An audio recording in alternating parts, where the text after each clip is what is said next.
¿Qué tal? Por si te lo perdiste, a continuación te presentaré la primera sesión en línea con el tema la globalización. ¿Cómo están? En esta ocasión veremos un programa correspondiente a la asignatura de Historia primer grado. Sean bienvenidas y bienvenidos a la programación de Aprende en Casa. Desde su casa ustedes pueden acercarse a los contenidos de las asignaturas y áreas de primer grado. Estos programas les ayudará en su crecimiento personal, así como para cuando regresen a sus escuelas una vez que superemos esta contingencia. Pues bien, como ustedes alguna vez habrán oído, vivimos en un mundo globalizado que influye en todos los aspectos de nuestra vida cotidiana. Mucha gente habla de globalización, pero ¿qué es esto? ¿A qué nos referimos cuando hablamos de globalización? ¿Qué efecto tiene en nosotros? Les invitamos a ver el siguiente segmento para darnos una idea de qué es globalización, cuáles son sus características y de qué manera influye en nuestra vida. La globalización es un fenómeno sobre todo de mercado, pero que va acompañado también de posiciones o de elementos culturales. Es un proceso que viene de siglos atrás, pero que se ha dado particularmente ahora, porque con la destrucción del bloque soviético, con la desaparición de la Unión Soviética, con el triunfo del capitalismo occidental y de la tecnología occidental, ahora sí, literalmente, pueden llegar a cualquier parte del globo esas empresas que se lo propongan. Ahora sí, el planeta realmente es uno solo y las comunicaciones. En la globalización del pasado, los que tenían conocimiento del resto del mundo eran una élite, unos poquitos.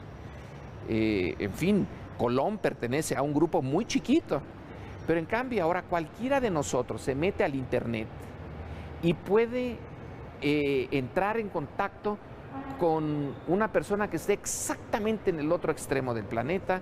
Entonces ya no hay misterios. Para mí es la comunicación.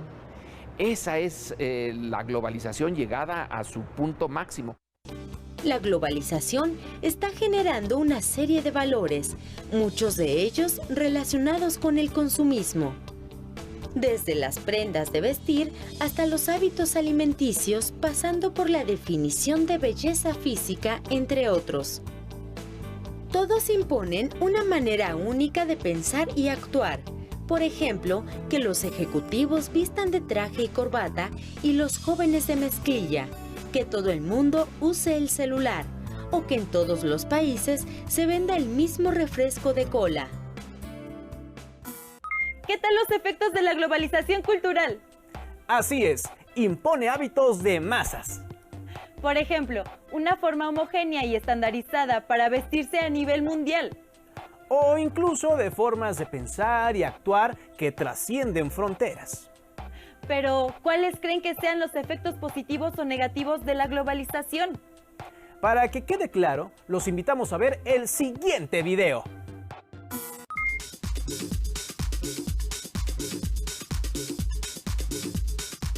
Los rostros de la globalización son diversos y extremos. En la era global nos encontramos con poblaciones que tienen acceso a servicios de salud y educación de calidad y a la alta tecnología. Pero también hay amplios sectores que ni siquiera cuentan con la mínima atención médica y educativa. Anota en tu cuaderno los aspectos positivos y negativos que se mencionarán sobre la globalización.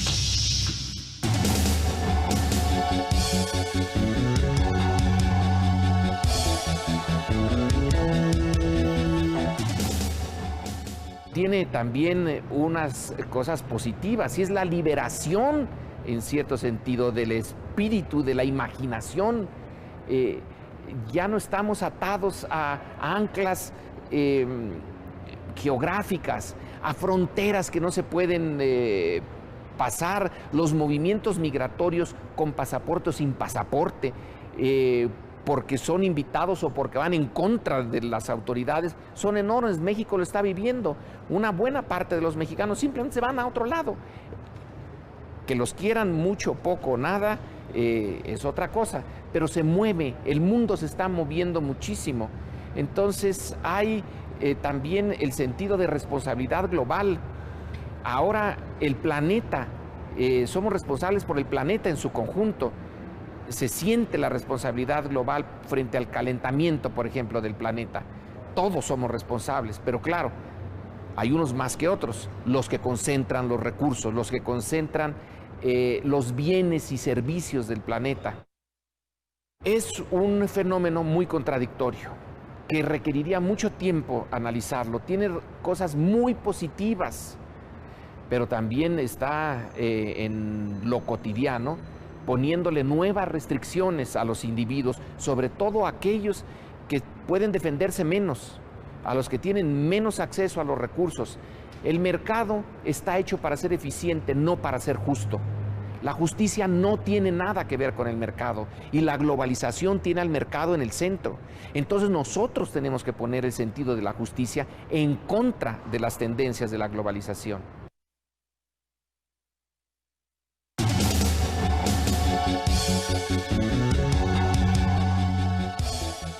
Los aspectos negativos creo que son bastante claros.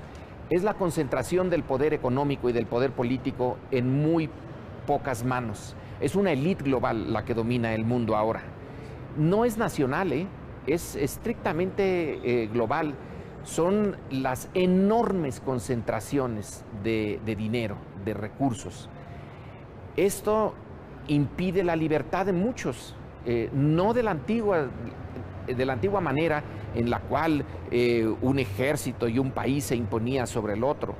Ahora es la limitación de la libertad por los monopolios, por una gran monopolización.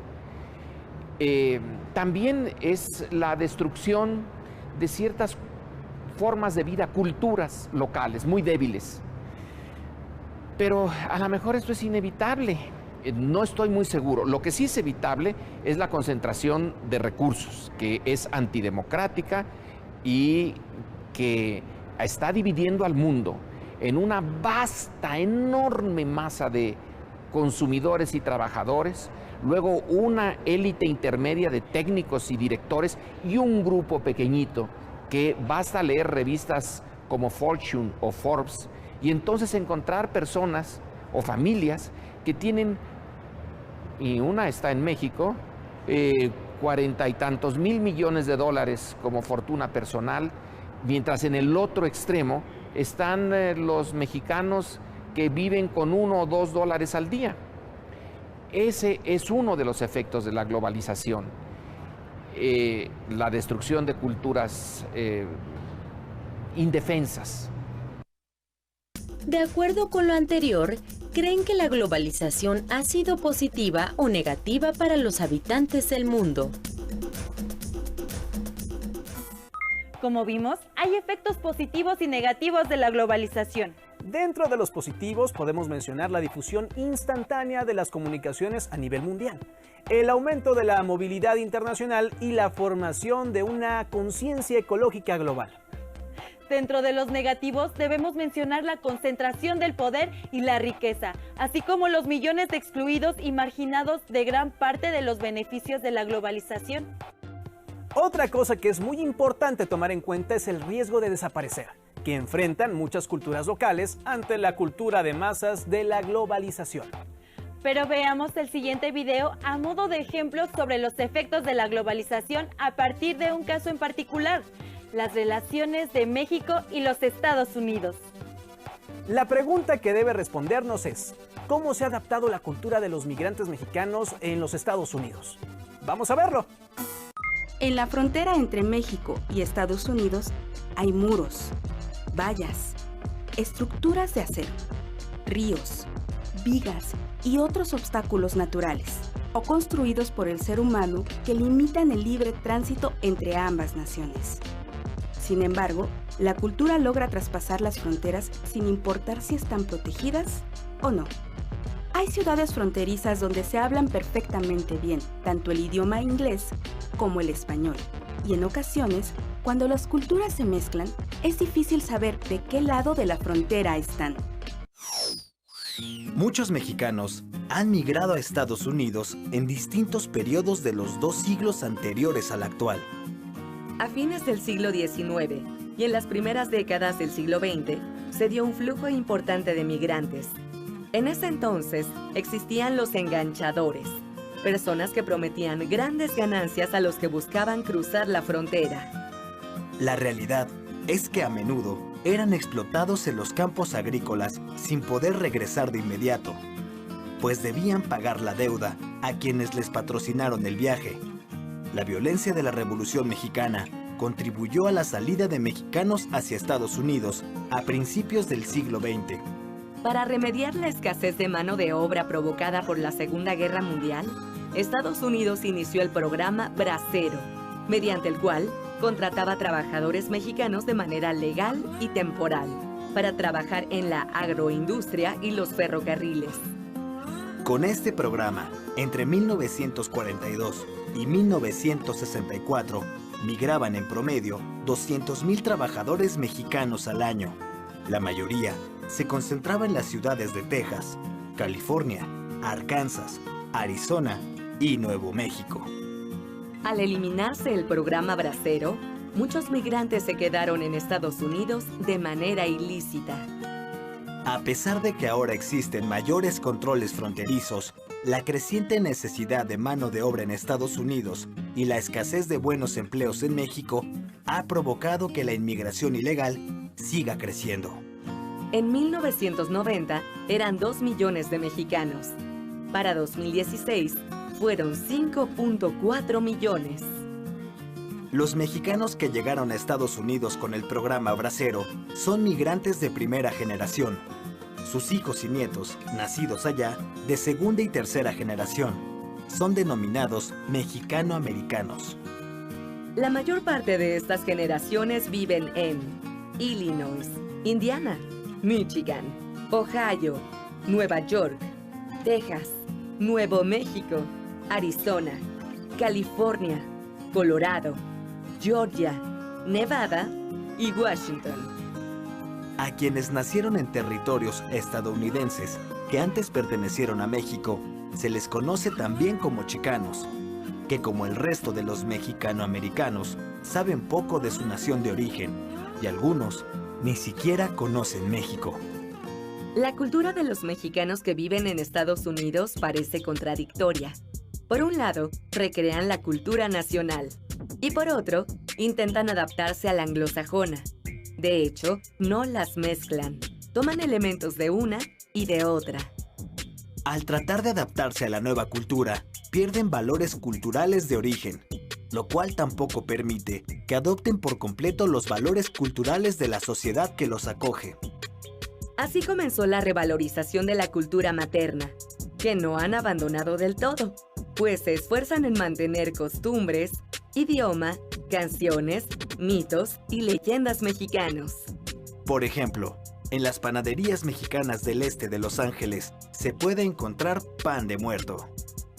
Y las fiestas de 15 años son muy comunes.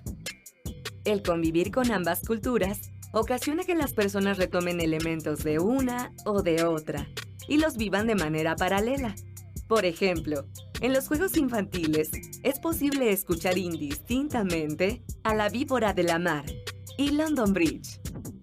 O que en las fiestas de cumpleaños se canta por igual las mañanitas que Happy Birthday.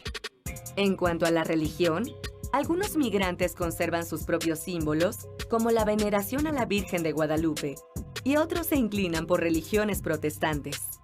La tortilla, elemento característico de la gastronomía mexicana, es consumida por varios sectores de la población, aunque en ciertos lugares colorean la masa para hacerla más atractiva.